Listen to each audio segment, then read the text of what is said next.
welcome to Lecture 1.3, Robot Sensitivity. A necessary part of a robot's intelligence is its ability to sense its environment. The old joke that, to a hammer, everything looks like a nail, is apropos and pairs well with the jibe, dumber than a bag of hammers, to suggest that intelligence requires a sensitivity utterly lacking in a hammer, which of course makes a poor robot. But what does it mean to be sensitive? Fundamentally, it involves an interaction between a robot and itself, or its environment.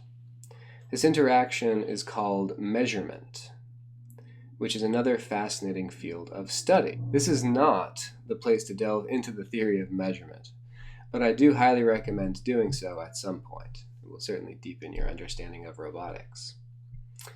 Measurement. So a robot measures itself, which is called proprioception, and its environment, which is called exteroception. Clearly, for intelligent behavior in an environment, it must act in accordance with this measurement. We will later consider the details of acting in accordance with a measurement, but for now, we can just acknowledge that it must be so. What about itself and its environment does a robot measure? Given the mechanicality discussed in the preceding lecture, it certainly has to measure aspects of space and time: length, position, duration, velocity, acceleration, force, torque, etc. But additional quantities will be important in many applications: voltage, current, pressure, flow rate, temperature, heat, sound, light, etc. How does a robot measure? Consider figure 1.3, the bottom of the screen. The device at the point of measurement is called a sensor, this guy. A sensor output is almost always an electronic signal. So the measurand is the thing we are measuring with the sensor. What comes out of that sensor is called the signal, which is a low power, information-bearing voltage through time. A sensor is frequently supported by electronics that provide power to the sensor, amplify the signal, or filter the signal. So we see here in this block, sensor support electronics. And what comes out of the sensor support electronics is a better signal than went in. Okay, it's still a signal though. The output signal of the support electronics is usually connected to more electronics or a computing device that decides what to do with the measurement. So this is the decision-making device. So later on we'll talk about what that decision-making device might be. A controller, frequently some sort of computation via a microcontroller, for instance, is common here. Measurements are never perfectly accurate. In fact, it is a fundamental quality of measurement that every measurement affects the measurand. It's kind of a bummer, right? Because we're trying to measure the measurand without the measurement's effect on it, right? But unfortunately, that is impossible. That is, measuring changes the state of the thing measured. And beyond this fundamental limit, virtually all measurements include thermal noise, a random signal that is introduced through the microscopic motion of matter at non-zero temperature. So there's really just no way around this noise that enters in. Sensors. A sensor, then, is a type of energy transducer, converting one form of energy into another. Since the output energy domain is normally electronic, sensors are electromechanical or electrophoto or electrothermal, etc. transducers. So often we transpose those when we talk about photo or thermo, so photoelectric, thermoelectric, for instance. This is one reason there has been such interest in materials and processes that exhibit this type of transduction. For instance, piezoelectric materials convert mechanical stresses into a flow of charge, which of course is a current. Research into transducers like this has been combined with nanotechnology to build micro-electromechanical systems, or MEMS sensors, that fit on a microchip, which is very convenient. Types of sensors. Sensors that measure quantities related to the robot's own state are called proprioceptive. Those that measure quantities relative to its environment are called exteroceptive. Passive sensors measure by means of a detector alone. Conversely, active sensors use an emitter with a detector. A simple sensor is one that provides a signal that requires relatively little post-processing by the sensor support circuitry or decision-making device. Examples of simple sensors include the following. As with all distinctions like this, the difference between a simple sensor and the complex sensors we'll consider in a moment are not as significant as sometimes we would like, and there is a lot of ambiguity about which is a simple sensor and which is a complex sensor. The distinction isn't that important though. The main idea is that some sensors have very little post-processing required, whereas others have a lot. And obviously it's easier to work with simple sensors, whereas complex sensors are more challenging. So probably the most simple type are switches. Switches are sensors that have only two states, typically instantiated as a circuit with contacts that close or break the circuit. Okay. A very, very simple version of this would be a bump sensor that has a little circuit connected to it.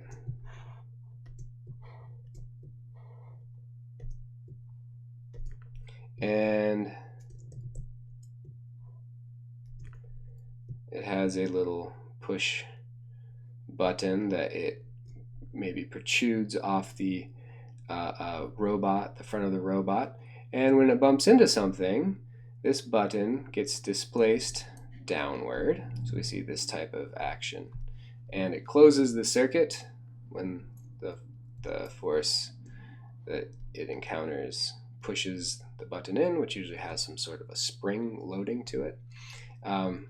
And the circuit is closed, and we can pick up that change in a voltage usually.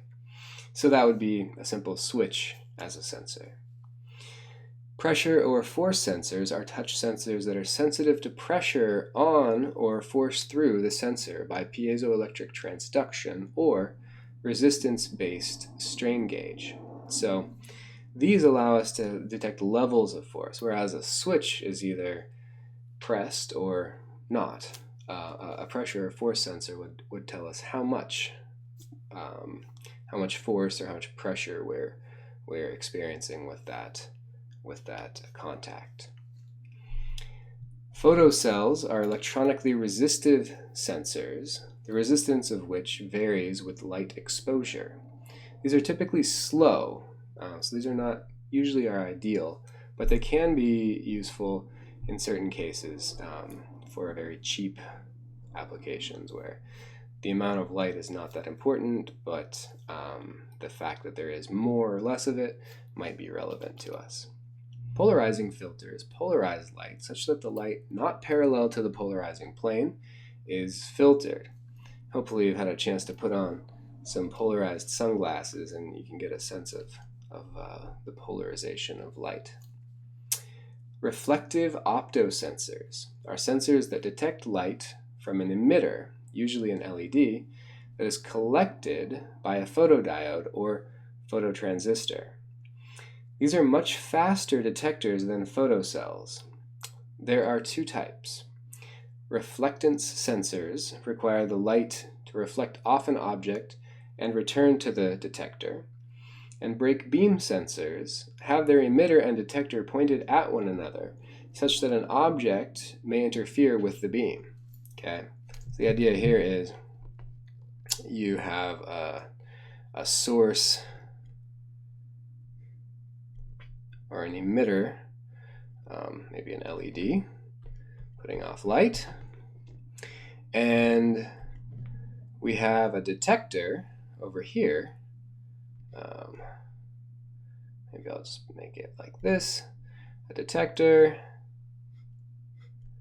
looking at this, and if it's a break beam detector, then it's seeing light, and then if something comes in between here, an object comes in between, that light is blocked, and the detector has a drop in its detection of light. And that would be a typical break beam sensor situation.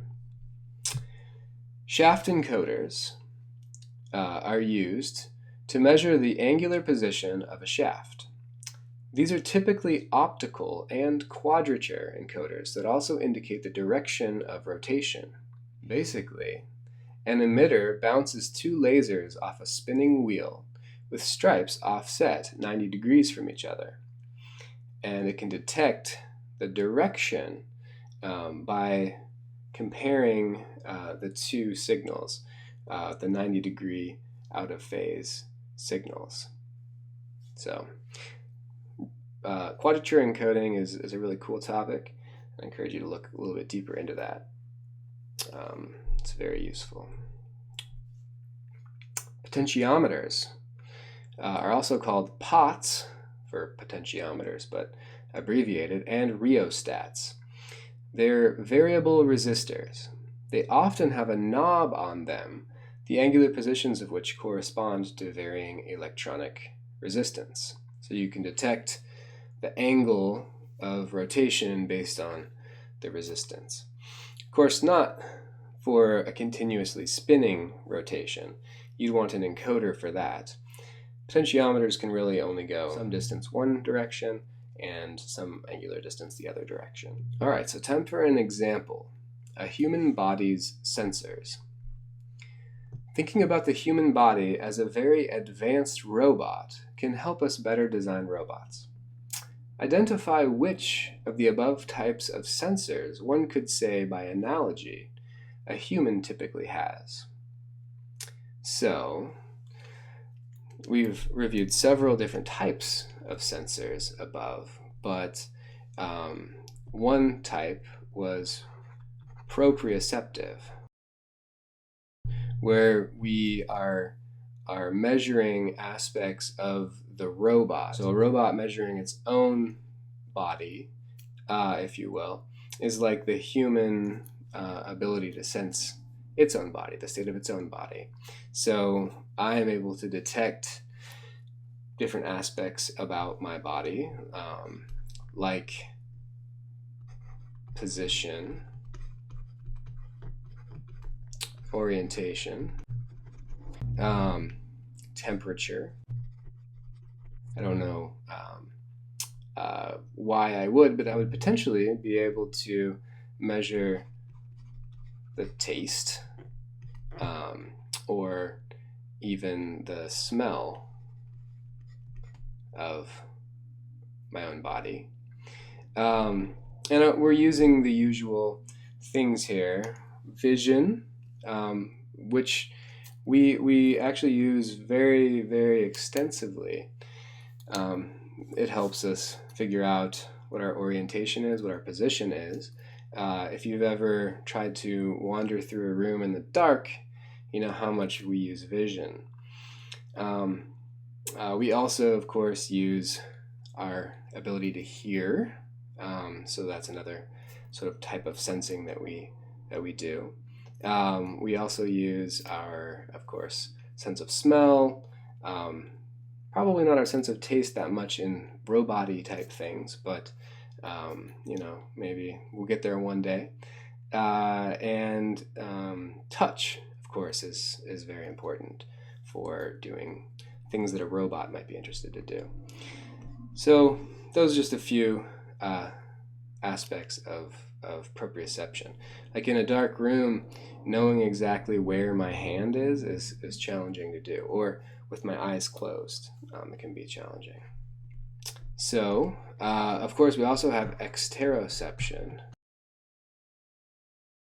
We're trying to measure aspects of the environment around us, and we use a lot of the same things, right? So these are things about our environment now. So we might be able to measure the position or orientation of another object based on our vision or our touch, or maybe even our sense of hearing.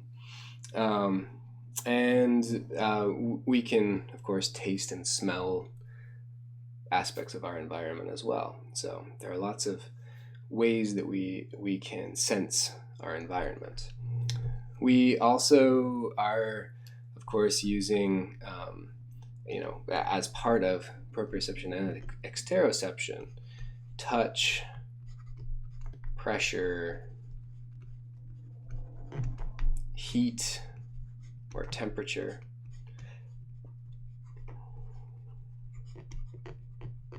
light,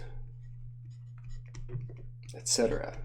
Okay, so these are the ways that the human body is sensing the environment and also itself. And these are just a few, right? We have sensors in us that can measure acidity levels, for instance, or levels of saline. So we have a lot of sensors, and in fact, we have a lot of sensors. Our ability to sense, especially with touch, is unparalleled in robotics. Vision as well is quite complex, and it's been very difficult for roboticists to replicate a sense of vision that's even anywhere near what a human can do. So vision and touch are very challenging for robots. Okay, so moving on now from the example. For actionable information from a complex sensor, more support and potentially computation is required than for simple sensors. The following are important types of complex sensors: gyroscopes and accelerometers. They can be used to detect the motion and especially the orientation of a robot. Gyroscopes used to be built as macroscopic flywheels, the angular momentum of which would maintain its orientation when mounted on gimbals. Today, MEMS mimic this behavior so that gyroscopes can be inexpensively and conveniently placed on a printed circuit board, or PCB. So, make a little tiny MEMS device, put it on a printed circuit board, and we have actually excellent gyroscopes and accelerometers. Ultrasound, i.e. sonar sensors, allow us to use echolocation in robotics. Sonars emit a chirp and measure the time of flight for the chirp to return. It's great. So this is an illustration of that happening. The emitter or transmitter transmits a sound wave, hits the object, reflects off the object, and returns to the receiver. So essentially this is a speaker and this is a microphone, okay? So that happens to be one of the best ways of detecting the physical environment or the mechanical environment of a robot is actually through sonar. And you see these being used extensively on self-driving cars.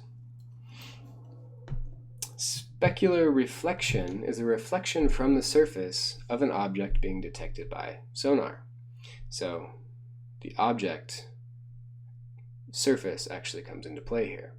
Smooth surfaces are hard to detect because the waves can be completely reflected away from the detector. Rough surfaces are better. More sensors in configurations called phased arrays improve accuracy of sonar systems. Sometimes you'll see an array of 9 or 25 detectors for a sonar system, and that improves things.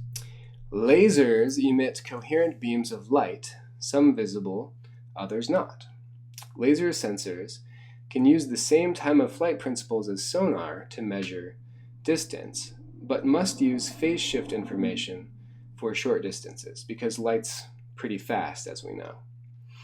Advantages of lasers are that they are faster than sonar, have good resolution, and have fewer specularity issues. So, what's not to love there?